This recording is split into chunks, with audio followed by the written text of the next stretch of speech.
November ಕ್ರಾಂತಿಯನ್ನ ಕಟ್ಟಿಹಾಕೋಕೆ CM Siddaramaiah ಸದ್ಯ just teaser ತೋರಿಸಿದ್ದಾರೆ. ಪುತ್ರನ ಮೂಲಕ ಉರುಳಿಸಿದಂತಹ ದಾಳ ಭವಿಷ್ಯದ ಅಸಲಿ ಆಟದ ರಹಸ್ಯವನ್ನ ಹೇಳ್ತಾ ಇದೆ. ಪಕ್ಷದೊಳಗೆ ಒಳಬೇಗುದಿ ಬೂದಿ ಮುಚ್ಚಿದ್ದು ಈ ಆಂತರಿಕ ದಂಗೆಯನ್ನ ಮಟ್ಟ ಹಾಕೋಕೆ ರಾಹುಲ್ ಗಾಂಧಿ ಆಗಮನದ ಸುದ್ದಿ ಹರಡಿದೆ. ಅದಕ್ಕೂ ಮೊದಲೇ ಡೆಲ್ಲಿಗೆ ಹಾರಿದಂತಹ ಡಿಕೆಶಿ ಹೈಕಮಾಂಡ್ಗೆ ರಿಪೋರ್ಟ್ ಅನ್ನ ಒಪ್ಪಿಸುತ್ತಿದ್ದಾರೆ. ಅತ್ತ ಪುನರ್ರಚನೆಯಾದ್ರೆ ಸಿದ್ದರಾಮಯ್ಯ 5 ವರ್ಷ ಫಿಕ್ಸ್ ಅಂತ ಹೇಳಿ ರಾಜಣ್ಣ ಬೆಟ್ಟಿಂಗ್ ಕಟ್ಟಿದ್ದಾರೆ. ಹೈಕಮಾಂಡ್ ನನಗೆ ಸೂಚನೆ ಕೊಟ್ಟಿದೆ. 2.5 ವರ್ಷಕ್ಕೆ ಸಂಪುಟ ವಿಸ್ತರಣೆಯನ್ನ ಮಾಡಬೇಕು ಅಂತ ಹೇಳಿ ಮುಂಚೆ ಕೂಡ 30 ತಿಂಗಳ ನಂತರ ಮಾಡಬೇಕಂತ ಒಂದು ಚರ್ಚೆ ನಡೀತಾ ಇತ್ತು. ಅಂತಿಮ ಹಂತಕ್ಕೆ ಬಂದಿರಬಹುದು.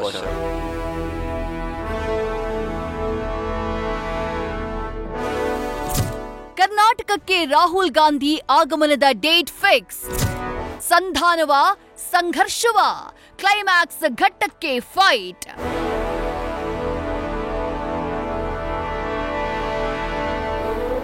ಅಧಿಕಾರ ಹಸ್ತಾಂತರ ಲೆಕ್ಕಾಚಾರದ ಮಧ್ಯೆ ರಾಹುಲ್ ಗಾಂಧಿ ನವೆಂಬರ್ 20ರಂದು ಕರ್ನಾಟಕ ಪ್ರವಾಸಕ್ಕೆ ಡೇಟ್ ಫಿಕ್ಸ್ ಮಾಡಿಕೊಂಡಿದ್ದಾರೆ. ನವೆಂಬರ್ ಕ್ರಾಂತಿ ಚರ್ಚೆ ಮಧ್ಯೆಯೇ ರಾಹುಲ್ ಭೇಟಿ ಅಚ್ಚರಿ ಮತ್ತು ಕುತೂಹಲದ ಘಟ್ಟಕ್ಕೆ ಕರೆದೊಯ್ತಾ ಇದೆ. ರಾಜ್ಯಕ್ಕೆ ರಾಹುಲ್ ಗಾಂಧಿ ಆಗಮನಕ್ಕೆ ದಿನಾಂಕ ಫಿಕ್ಸ್ ಆಗಿದೆ. ನವೆಂಬರ್ 20ನೇ ತಾರೀಕು ರಾಜ್ಯಕ್ಕೆ ರಾಹುಲ್ ಗಾಂಧಿ ಎಂಟ್ರಿಯಾಗೋದು ಖಚಿತ ಅನ್ನೋ ಮಾಹಿತಿ ಸಿಗ್ತಿದೆ. ಈ ವೇಳೆ ನಾಯಕತ್ವ ಬದಲಾವಣೆ ಗೊಂದಲಕ್ಕೆ ತೆರೆ ಬೀಳಲಿದೆಯಾ ಅನ್ನುವ ಚರ್ಚೆ ಶುರುವಾಗಿದೆ. ಆದ್ರೆ ಒಂದಂತೂ ಸತ್ಯ, ಸಂಪುಟ ಪುನರ್ರಚನೆ ಮತ್ತು ಭವಿಷ್ಯದ ನಾಯಕತ್ವದ ಕುರಿತು ಅಂತಿಮ ತೀರ್ಮಾನವೊಂದಕ್ಕೆ ನಿರ್ಧಾರ ಆಗಲಿದೆ. ನವೆಂಬರ್ 20ರಂದು 100 ಕಾಂಗ್ರೆಸ್ ಕಚೇರಿಗಳ ಶಂಕುಸ್ಥಾಪನೆ ಮಾಡುವಂತಹ ರಾಹುಲ್ ಗಾಂಧಿ ಕಚೇರಿ ಶಂಕುಸ್ಥಾಪನೆಗೆ ನಿವೇಶನ ತೆಗೆದುಕೊಳ್ಳುವ ಪ್ರಕ್ರಿಯೆ ಆರಂಭಿಸಿ ಅಂತ ಸಚಿವರು, ಶಾಸಕರಿಗೆ ಕೆಪಿಸಿಸಿ ಅಧ್ಯಕ್ಷ ಡಿಕೆಶಿ ಫರ್ಮಾನು ಹೊರಡಿಸಿದ್ದಾರಂತೆ. ಇತ್ತ ಸಿಎಂ ಮತ್ತೊಮ್ಮೆ ಸಂಪುಟ ಪುನರಚನೆಯ ದಾಳ ಉರುಳಿಸಿ ಉತ್ತರಾಧಿಕಾರಿ ಚರ್ಚೆ ಪಕ್ಕಕ್ಕೆ ಸರಿಸಿದ್ದಾರೆ. ಹೈಕಮಾಂಡ್ ಅವರು ಕ್ಯಾಬಿನೆಟ್ 3-4 ತಿಂಗಳಿಂದ ಕ್ಯಾಬಿನೆಟ್ ರೀಸಬಲ್ ಮಾಡಿ ಅಂತ ಹೇಳ್ತಾ ಇದ್ದಾರೆ. ಅದಕ್ಕೆ ನಾನು 2.5 ವರ್ಷ ತುಂಬಲಿ, ಅದಾದ್ಮೇಲೆ ಮಾಡೋಣ ಅಂತ ಹೇಳಿದ್ದೆ. 2.5 ವರ್ಷ ತುಂಬುತ್ತೆ, ಅದು ನೋಡಿ ಮಾತಾಡ್ತೀನಿ.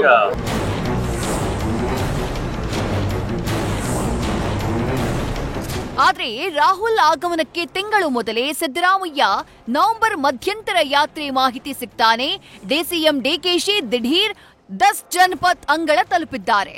ನಾಯಕತ್ವ ಬದಲಾವಣೆ, ಸಂಪುಟ ಪುನರಚನೆ ಚರ್ಚೆ, ಪ್ರಸಕ್ತ ವಿದ್ಯಮಾನಗಳ ಬಗ್ಗೆ ಮಾಹಿತಿ ನೀಡಲಿದ್ದಾರೆ ಅಂತ ಗೊತ್ತಾಗಿದೆ. ಆದ್ರೆ ಭೇಟಿ ಬಗ್ಗೆ ಕೇಳಿದ್ದಕ್ಕೆ ಡಿಕೆಶಿ ಕೊಟ್ಟಿದ್ದು ಡೆಲ್ಲಿ ಶಾಪಿಂಗ್ ಎಂಬ ಮಜಬೂತ್ ಉತ್ತರ.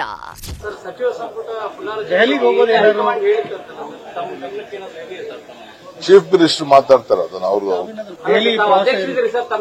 ದಿನ ಹೋಗ್ತಾ ಇರ್ತೀನಿ, ಕೆಲಸ ಇದ್ದಾಗೆಲ್ಲ ಹೋಗ್ತಾ ಇರ್ತೀನಿ. ಹೈಕಮಾಂಡ್ ನಾಯಕರು ಭೇಟಿ ಮಾಡಕ್ ಹೋಗ್ತೀನಿ, ನಿಮ್ಮನ್ನು ಭೇಟಿ ಮಾಡಕ್ ಹೋಗ್ತೀನಿ, ರೆಸ್ಟ್ ತಗೊಳಕ್ಕೂ ಹೋಗ್ತೀನಿ, ಶಾಪಿಂಗು ಹೋಗ್ತೀನಿ, ಕೋರ್ಟ್ ಕೇಸ್ಗೂ ಹೋಗ್ತೀನಿ, ಎಲ್ಲರಿಗೂ ಭೇಟಿ ಮಾಡಕ್ ಹೋಗ್ತೀನಿ.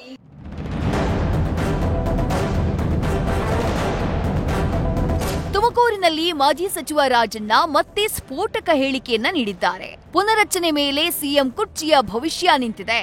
ಪುನರ್ರಚನೆಯ ಅಧಿಕಾರ ಯಾರಿಗೆ ಸಿಗುತ್ತೋ ಅವರೇ ಸಿಎಂ. ಸಿದ್ದರಾಮಯ್ಯ ಅವ್ರಿಗೆ ಸಿಕ್ಕರೆ 5 ವರ್ಷ ಅವರೇ ಅಂತ ಹೇಳಿ ಅಸಲಿ ಸತ್ಯ ರಿವೀಲ್ ಮಾಡಿದ್ದಾರೆ.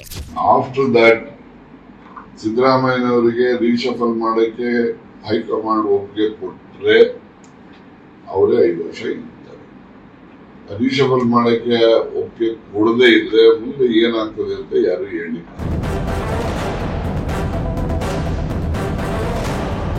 ನಿನ್ನೆ ಕೃಷ್ಣ ಬೈರೇಗೌಡ ಸಚಿವ ಸ್ಥಾನದ ತ್ಯಾಗದ ಅಸ್ತ್ರವನ್ನ ಪ್ರಯೋಗ ಮಾಡ್ತಾನೆ. ಇನ್ನಷ್ಟು ಸಚಿವರು ಅದೇ ಹಾದಿಯನ್ನ ಹಿಡಿದಿದ್ದಾರೆ. ಸತೀಶ್ ಕೂಡ 30 ತಿಂಗಳ ಒಪ್ಪಂದ ನಿಜ ಅಂತ ಒಪ್ಪಿದ್ರೆ, ಪ್ರಿಯಾಂಕ್ ಎಲ್ಲವನ್ನ ಹೈಕಮಾಂಡ್ ತೀರ್ಮಾನಕ್ಕೆ ಬಿಟ್ಟು ತ್ಯಾಗವಲ್ಲ, ಫಾಲೋವಿಂಗ್ ದಿ ಆರ್ಡರ್ ಅಂತ ವ್ಯಾಖ್ಯಾನಿಸಿದ್ರು. ಪುನರ್ರಚನೆ ಓಕೆ, ಕೃಷ್ಣ ಬೈರೇಗೌಡರ ತ್ಯಾಗ ಯಾಕೆ ಅಂತ ನವಲಗುಂದದ ಕೋನರೆಡ್ಡಿ ಪ್ರಶ್ನೆ ಎತ್ತಿದ್ದಾರೆ. ಮುಂಚೆ ಕೂಡ 30 ತಿಂಗಳ ನಂತರ ಮಾಡಬೇಕಂತ ಒಂದು ಚರ್ಚೆ ನಡೀತಾ ಇತ್ತು. ಅದೇನೋ ಅಂತಿಮ ಹಂತಕ್ಕೆ ಬಂದಿರಬಹುದು ಬಹುಶಃ. ಅವ್ರು ಹೇಳಿದ್ದು ಎಲ್ಲರೂ ಪಾಲನೆ ಮಾಡಬೇಕಾಗ್ತೈತೆ. ಯಾರಿಗೆ ಬಿಡ್ತಾರೆ ಅವರು ಪಕ್ಷದ ಕೆಲಸಕ್ಕೆ ಹೋಗಲೇಬೇಕು.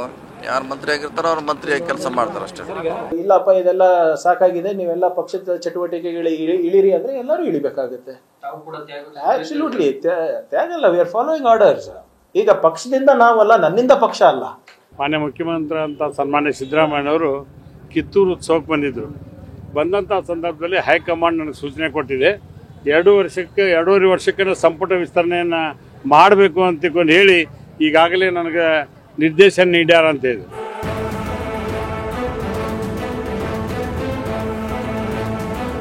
ಕಾಂಗ್ರೆಸ್ಗೆ ಪಕ್ಷಾಂತರವಾಗಿ ಬಂದ ಸವದಿಗೆ ಮಂತ್ರಿಯಾಸೆ ಮರೀಚಿಕೆಯಾಗಿದೆ. ಜನವರಿಯಲ್ಲಿ ನನಗೆ ಶುಕ್ರ ದೆಸೆ ಬರೋದು ಪಕ್ಕಾ ಅಂತ ಖುಷಿಯಾಗಿದ್ದಾರೆ. ಮುಖ್ಯಮಂತ್ರಿಗಳೇ ಹೇಳಿದಾರಲ್ಲ, ನಿನ್ನೆ ಬೆಳಗಾಂದಲ್ಲಿ ಹೇಳಿದ್ದಾರೆ ಪುನರ್ರಚನೆ ಮಾಡ್ತೀನಿ ಅಂತ ಹೇಳಿದ್ದಾರೆ. ಅದು ಮೊದಲು ಗೊತ್ತಿದ್ದದ್ದು ವಿಷಯ, ಈಗ ಅವರು ಓಪನ್ ಆಗಿ ಹೇಳಿದ್ದಾರೆ.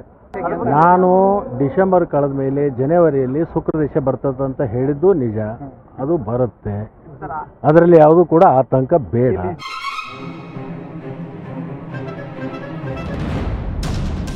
ಒಟ್ಟಾರೆ ಅಧಿಕಾರಕ್ಕೆ ಬಂದ ಕ್ಷಣದಿಂದಾನೂ ಸಿಎಂ ಕುರ್ಚಿ ಕದನ ಹೊಸದಲ್ಲ.